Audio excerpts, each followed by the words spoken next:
여러분 반갑습니다. 중고차의 모든 것 임부장입니다. 오늘은 중고차 딜러들이 중고차를 매입하는 루트에 대해서 몇 가지 설명을 해보고자 합니다. 다들 중고차 딜러들이 자기 나름대로 자기 방식대로 중고차를 매입하겠지만은 제가 생각나는 몇 가지 방법에 대해서 설명을 해보겠습니다. 첫 번째는 현대, 기아, 쌍용, 대우, 르노, 삼성 등 여러가지 신차 매장에 가서 신차 직원들을 상대로 중고차를 매입하는 방법이 한 가지가 있고요. 두 번째는 대기업이 운영하는 중고차 경매장에 가서 직접 경매를 해가오는 방법이 있고요. 또 세 번째는 최근에 요즘 인터넷에 공매 사이트가 있습니다. 중고차 공매. 세금 관련해가지고 체납된 차량이라든지 여러가지 방법을 인터넷 공매 사이트를 통해서 공매를 해가오는 방법이 있겠고요. 그 다음 네 번째는 길거리에 보면은 길거리 사거리라든지 도로 같은 데 보면은 플랜카드 있죠. 플랜카드 이런 쪽에 자기가 자체적으로 중고차 삽니다 팝니다 하는 이런 식으로 자체 제작을 해서 플랜카드에 물론 구청 허가는 받아야 됩니다만은 제작해서 붙여가지고 그 사이트를 보고 찾아오는 손님들하고 직접 매입 상담을 해서 중고차를 매입하는 방법이 있고, 또한 마지막 방법은 직접 자기가 명함을 파서 일일이 차마다 꼽는 경우도 있고, 아니면 생활정보지, 부산으로 말하면 배록신문이라든지 교차로, 부산시대 이런 쪽에다가 광고를 직접 게재를 해가지고 손님이 전화가 오면은 그 매입 상담을 해가지고 중고차를 매입하는 방법이 있고, 그 외에 여러가지 다양한 방법이 있죠. 아는 사람을 통해서 중고차가 나오면 연락 달라든지 여러가지 기타 여러가지 등등 방법으로 사는 방법이 있겠습니다만 그거는 놔두더라도 나머지 제가 몇 가지 방법에 대해서 장단점을 제가 한번 지금 이 자리에서 설명을 해보고자 합니다. 첫 번째는 신차 매장에 가서 중고차를 신차 직원들을 상대로 해서 매입하는 방법 중에 하나인데, 여러분도 아시겠지만 사람이 사람을 상대한다는 것 자체가 엄청 힘듭니다. 그리고 선수가 선수를 상대를 한다는 것 자체가 또 어마어마히 또 힘이 들고요. 그러기 이전에 부산에, 제가 있는 곳이 부산인데, 부산에 중고차 매매 상사가 약 한 350개가 되는 걸로 제가 알고 있습니다. 어찌 보면 더 될 수도 있습니다. 그러면 한 상사당 직원이 한 5명, 6명 기준만 잡더라도 사모시고 1,500명, 한 2,000명, 부산 시내 중고차를 담당하는 딜러들이 약 한 2,000에서 2,000명에서 왔다 갔다 더 될 수도 있고요. 그 많은 직원들이 자기 나름대로 여러 가지 노하우를 발행해가지고 영업소 가시는 분도 있고, 경매장에 가는 사람도 있고, 또 인터넷 공매를 하시는 분도 있고, 안 그러면 명함을 제작해가지고 일일이 발품을 팔아서 차 유리창에도 꼽아가지고 연락 와가지고 하는 방법이 있고, 여러 가지 방법이 있는데, 자, 저희들이 신차 영업소에 들어가서 중고차를 사가오는 방법은 그렇게 멀리 갈 필요 없고, 주위에 인맥만 있으면은 영업소 가고 그 직원을 상대로 영업을 하는 방법이 최고 수월한 방법. 신차 영업소 가서 중고차를 구입해가 오는 방법이 좋기는 합니다만은 그 사람들을 상대로 또 영업을 해야 되고, 또 주위에 신차 직원들하고 또 인맥이 또 있어야 되고, 또 어려운 게 뭐냐 하면은 사람이 사람을 상대하는 직업이 되다 보니까 그 신차 직원들의 마음을 또 알아야 되고, 또 그 사람들의 기분을 또 맞춰줘야 되고, 또 때때로는 속이 상할 때도 있고, 저도 사람인지라 속이 상할 때도 있고, 또 자존심도 상할 때가 많습니다. 근데 신차 직원들을 상대로 영업한다는 자체가 아무리 10개 잘해도 그 한 개 삐끗하면 다음 연락이 안 옵니다. 그렇기 때문에 상당히 또 조심해야 되는 상황도 있고, 또 수월한 방면이 있는 반면에 또 사람이 사람을 상대하는 그 자체가 또 힘들 때도 많이 있습니다. 최고 수월한 거는 주위에 아시는 분, 신차 직원들이 차 많이 파는 신차 직원들을 상대로 가격 맞춰주고, 그 사람들이 원하는 금액 맞춰주고, 내가 좀 작게 남더라도 그 사람들 가격 맞춰주고 가져오는 방법이 최고 수월한 방법이죠. 어찌 보면은 멀리 새벽밥 먹고 서울까지, 경기도까지 왔다 갔다 할 필요 없고, 그게 최고 좋은 방법인데, 그 방법이 힘들면은 직접 경매장에 가시는 겁니다. 경매장에 가면은 전국의 조선팔도 중고차 딜러들이 다 옵니다. 그러면 그 딜러들을 상대로 또 경매를 해야 되는데 그 경매 가격이 얼마나 높겠습니까? 상상을 초월합니다. 물론 좋은 차는 우리가 보통 좋은 차라고 하는 개념은 연식 좋고 연식 짧고 주행거리 짧고 사고 없고 옵션 많고 색깔 좋고 하는 걸 우리가 떼몰란다, 연식 좋다, 차가 좋다 하는 표현을 쓰는데 이런 차들은요 지리산 산꼭대기 갔다가도 이런 차는 잘 팔립니다. 누가 팔아줄 필요도 없습니다. 옥황상제가 와도 그런 거 팔 필요가 없습니다. 누가 팔아도 잘 팝니다. 그런데 진짜 진정한 딜러들은 진짜 남들이 봤을 때 이게 되겠나 싶은 그런 차량 있지 않습니까? 주행거리 많고 연식 오래되고 뭔가 때문이 안 나는 차 있지 않습니까? 이런 차들을 진짜 파는 진짜 말없이 파는 그런 딜러들이 진짜 진정한 진짜 우리가 같은 선수 입장에서 봤을 때도 진짜 진정한 딜러라고 생각을 합니다. 근데 자 경매장에 가서 차를 사가오는 방법은 일단 중고차 직원으로서 가서 올라가서 차를 사가오는데요. 뭐 잘 아시겠지만은 100m 달리기를 해도 처음에는 100m부터 시작해갖고 맨 마지막에는 꼴이 나는 사람 한 사람입니다. 처음 시작할 때는 100명, 20명 시작을 하지만은 맨 마지막에 최고 많이 써내는 사람이 그 차를 가지고 옵니다. 낙찰을 받는단 말입니다. 주인이 된다는 얘기입니다. 그렇기 때문에 그 차의 경매 가격이 얼마나 높겠습니까? 설령 1000만 원부터 시작한다는 차가 1000만 원에 낙찰되지 않습니다. 1000만 원에 시작되더라도 차에 따라 틀리겠지. 어떤 건 1500, 1600, 1700, 어떤 건 2000만 원에 낙찰되는 경우도 있습니다. 물론 시세보다 더 올라갈 수도 있고요. 그렇기 때문에 우리가 경매장에서 가져온다는 자체가 가져만 올 수는 있지만 과연 그게 우리한테 실익이 되는가? 그건 또 나중에 차후 문제인데 그건 또 잘 따져봐야 됩니다. 그리고 세 번째, 흔히 말하는 인터넷 공매로 해가지고 우리 인터넷에서 집에서나 사무실에서 인터넷 공매로 해가지고 낙찰을 받는 방법이 있는데 그거는 또 장단점이 있습니다.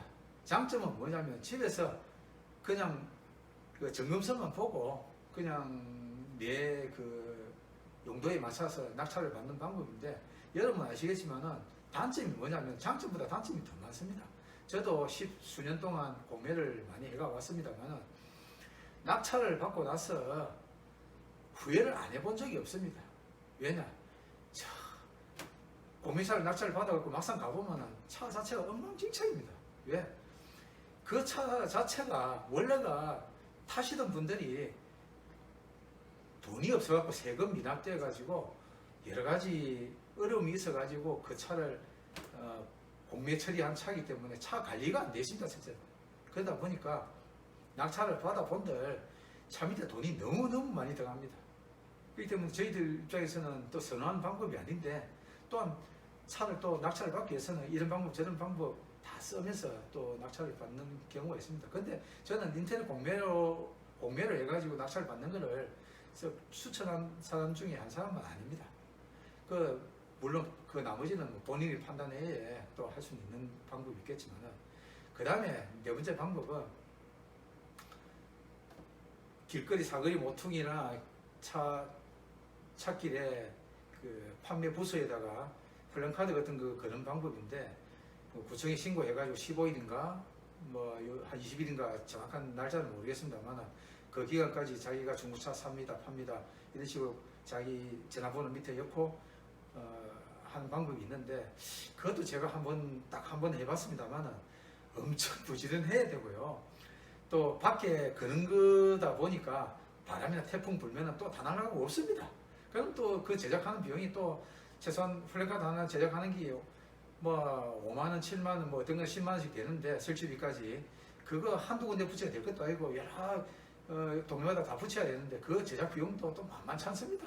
근데 그것도 뭐 자기하고 스타일이 맞으면 또 할 수 있는 방법이 있고요. 또 나머지 마지막 방법은 저도 중고차 팝니다, 삽니다 하는 걸 명함에다가 제작을 해가지고 아파트 단지라든지 안 그러면 공원이라든지 주차장 같은데 일일이 명함을 이렇게 그 창문 틈에다 꼽아서 봤습니다. 그래 한번 뭐 보름 동안 해보기도 하고 여러 가지 지금도 아직 제가 그 제작한 스티커가 많이 있습니다. 그래 한번 해봤는데 그 단점이 뭐냐면요.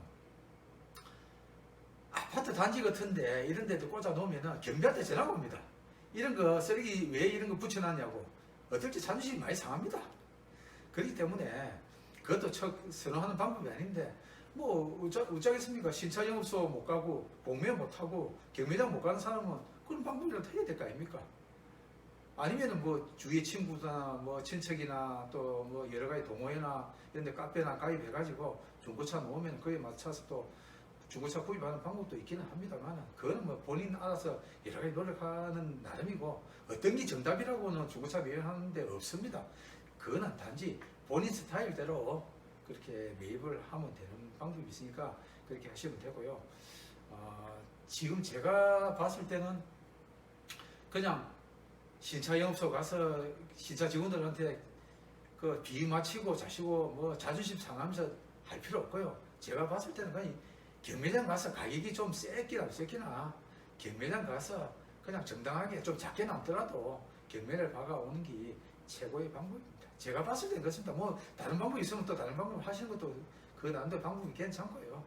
그런데 또 아시겠지만 경매를 해가 오든지 신차 영업해가 차를 가져오면은 그게 그냥 놔둔다고 그냥 팔리는 게 아닙니다. 가져오면 상품화 과정이라는 게 있습니다.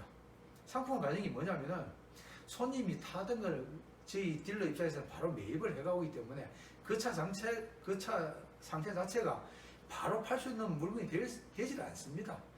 반바가 끊겼다든지 문짝이 찌그러졌다든지 문짝이 흠이 있다든지 여러 가지 문제가 있을 수 있습니다. 그걸 가져와서 우리가 판금 도색이라 하는 공장에 가서 비용을 주고 도색을 해가 와서 광택 세차를 내고 와서 또 소모품을 교체하고 또 여러 가지 뭐 실내 클리닝이라든지 여러 가지 방법을 거쳐야 그 차가 하나의 이제 상품화가 됩니다. 상품화. 그 상품화가 되기까지 그 들어가는 비용이 또 차종 따라 여러 가지 비용이 틀립니다만은 만만치 않습니다. 그 비용이. 그리고 또 그것만 있느냐? 매매 상사에 상품이라는 걸 등록을 해야 됩니다. 최근에는 당사자 거래라는 것은 힘듭니다. 당사자 거래라는 게 뭐냐면은 차를 사가 와서 그냥 상품 이전, 그 매매상으로 이전 안 한 상태에서 그냥 바로 막 파는 거를 그냥 일반적으로 당사자 거래라고 합니다. 근데 지금은 언제부턴가는 당사자 거래가 안 됩니다. 왜? 법이 거래가 돼가 있고 또 손님들 입장에서도 당사자 거래하는 것 자체를 원치를 않습니다. 그렇기 때문에 상품, 매매상 이름 앞으로 명의 이전을 하는 걸 상품이라고 합니다. 상품 처리를 하는데 상품 처리를 하는 과정에서 그냥 그게 공짜가 아닙니다.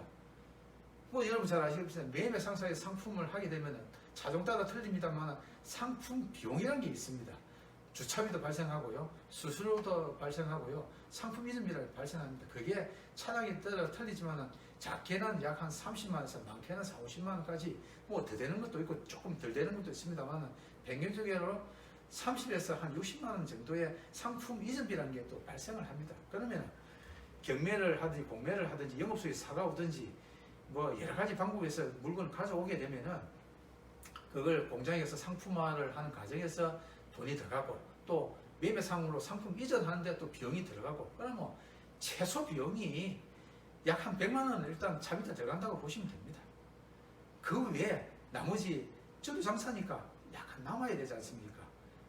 그리고 또 제가 또 부자가 아닌 이상 이 여러분들도 집을 산다든지 뭐 할 때는 그 집을 상대로 담보 대출을 하지 않습니까?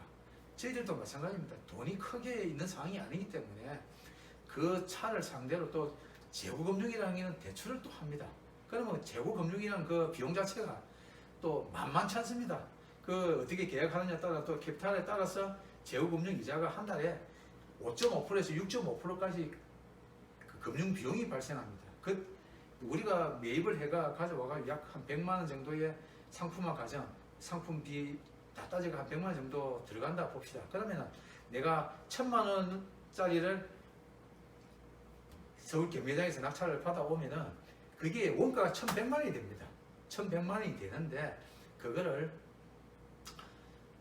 금융 비용까지 11,000만 원을 우리가 금융 대출을 하게 된다면은 1100만 원에서 약 1000만 원 대출을 했다. 그러면은 이자만 한 평균 6%만 보더라도 5% 6%만 보더라도 3개월에 3, 6, 18, 18만 원 아닙니까? 18만 원에 배당 해집이 약 2만 원 하면 20만 원. 그러니까 3개월 안에 차가 팔리지 않으면은 일단 20만 원이 더 그 금융비용이 발생한다고 보면 됩니다. 그 3개월이 넘으면은 또 이자율은 또 뭐 10%, 뭐 10, 뭐 11% 이렇게 되는 경우도 있습니다만은 그거는 어쨌든 3개월 안에 정리를 해야 됩니다. 그렇기 때문에 중고차 딜러들이 보면은 기를 쓰고 3개월 안에 손해를 보더라도 더 손해를 보지 않기 위해서 그 차를 판매를 해야 되고 손해를 좀 적게 보는 뭐 남으면 좋기는 하겠지만은 손해를 보더라도 빨리 매도를 해야 손해를 적게 본다는 거 요런 비용이 있고 뭐 더 자세한 내용은 디테일하게 좀 더 한 2부에서 또 설명을 해드리겠습니다. 감사합니다. 그리고 궁금한 거 있으면은 중고차의 모든 거 제 위에 태그에 전화번호가 올라가니까 저한테 언제든지 전화 주시면은 차 매입 상담에 대해서 자세히 더 설명해 드리겠습니다. 감사합니다.